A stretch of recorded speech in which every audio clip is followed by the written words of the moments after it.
അപ്പോസ്തലപ്രവൃത്തികൾ 27:11. ശതാധിപനോ പൗലോസ് പറഞ്ഞതിനേക്കാൾ മാലുമിയുടെയും കപ്പലുടമസ്ഥൻ്റെയും വാക്ക് അധികം വിശ്വസിച്ചു. അപ്പോസ്തലപ്രവൃത്തികൾ 27 കപ്പൽ യാത്രയെക്കുറിച്ചുള്ള വിവരണത്തിൽ എഴുത്തുകാരൻ്റെ നിരീക്ഷണമാണിത്. വളരെ ദുരിതപൂർണമായിരുന്ന ഈ യാത്രയിൽ തീരുമാനങ്ങൾ എടുക്കുകയും മാറ്റുകയും ചെയ്യുന്നു. അനേക നാളുകൾ ഭക്ഷണമില്ലാതെ കഴിച്ചു കൂട്ടേണ്ടി വരുന്നു. ആഴക്കടലിൽ അലയുന്ന ഒരു സംഘം തടവുകാർ. ഈ സംഘത്തിലെ വ്യത്യസ്തനായ തടവുകാരനായിരുന്നു പൗലോസ്.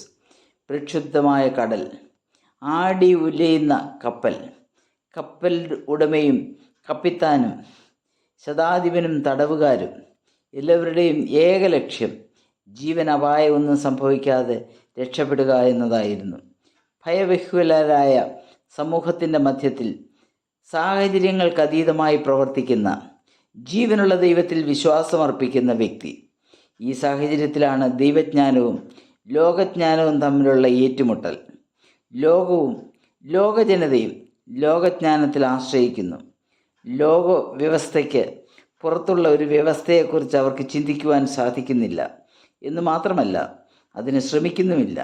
ഈ പശ്ചാത്തലത്തിലാണ് ആദ്യം വായിച്ച വാക്യത്തിൻ്റെ പ്രസക്തി.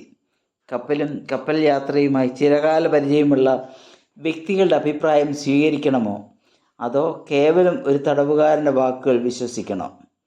മാനുഷികമായി പറഞ്ഞാൽ ആദ്യത്തെ അഭിപ്രായമാണ് സ്വീകാര്യം.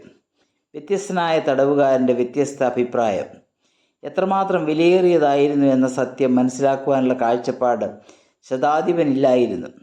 എന്നാൽ തുടർന്നുള്ള യാത്രയിലെ പിന്നീടുള്ള സംഭവങ്ങൾ ശതാധിപൻ്റെ തീരുമാനം തെറ്റാണെന്ന് തെളിയിച്ചു. അതിൻ്റെ പരിണിത ഫലം അനുഭവിക്കുകയും ചെയ്തു. പൗലോസ് ഇവിടെ എങ്ങനെ വ്യത്യസ്തനാകുന്നു? പൗലോസ് ഒഴികെ ബാക്കിയെല്ലാവരും അസ്വസ്ഥരായിരുന്നു. വലിയ അപകടം അവർ മുൻപിൽ കണ്ടു. എന്നാൽ പൗലോസ് ഏകാന്തതയിൽ ദൈവവുമായി സമയം ചിലവഴിച്ചു. ദൈവം തനിക്ക് 2 കാര്യങ്ങൾ വെളിപ്പെടുത്തി കൊടുത്തു. കപ്പൽ യാത്രക്കാർക്ക് ആർക്കും ഒരു കേടും സംഭവിക്കുകയില്ല എന്നതും താൻ കൈസരുടെ മുമ്പിൽ നിൽക്കേണ്ടതാണെന്നുള്ളതും. പ്രതികൂല സാഹചര്യങ്ങളിൽ ലോകമനുഷ്യർ ചഞ്ചലപ്പെടും. ദൈവഭക്തൻ ദൈവിക വാഗ്ദത്തങ്ങളിൽ ഉറച്ചു വിശ്വസിക്കും. ആ സാഹചര്യങ്ങളിൽ ദൈവം തൻ്റെ മഹത്വം വെളിപ്പെടുത്തും. നിന്നോട് കൂടെ യാത്ര ചെയ്യുന്നവരെ ഒക്കെയും നിനക്ക് ദാനം ചെയ്തിരിക്കുന്നു എന്ന് പറഞ്ഞ് പൗലോസിന് ശുശ്രൂഷയ്ക്ക് പുതിയ വാതിൽ തുറക്കുന്നു. ഈ സംഭവം അനേകം ആത്മീയ സത്യങ്ങളിലേക്ക് വെളിച്ചം വീശുന്നു.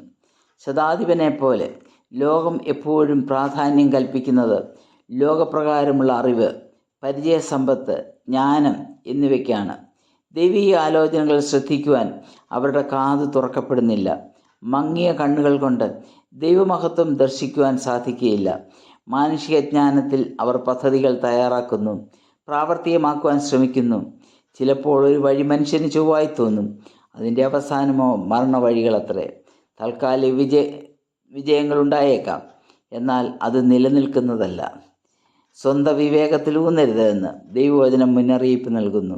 എന്നാൽ പ്രതികൂലവും മാനുഷികമായ പ്രതീക്ഷയ്ക്ക് യാതൊരു സാധ്യതയുമില്ലാത്തതുമായ സാഹചര്യങ്ങളെ ദൈവം തൻ്റെ ജനത്തിന് അനുകൂലമാക്കും.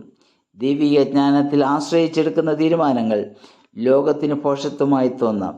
സാധ്യതകളെ അന്വേഷിക്കുന്ന ലോകത്തിൽ അസാധ്യങ്ങളെ സാധ്യമാക്കുന്ന ദൈവത്തിൽ നമുക്ക് ആശ്രയിക്കാം. ദൈവത്തിൻ്റെ നാമം മാത്രം മഹത്വപ്പെടുമാറാകട്ടെ.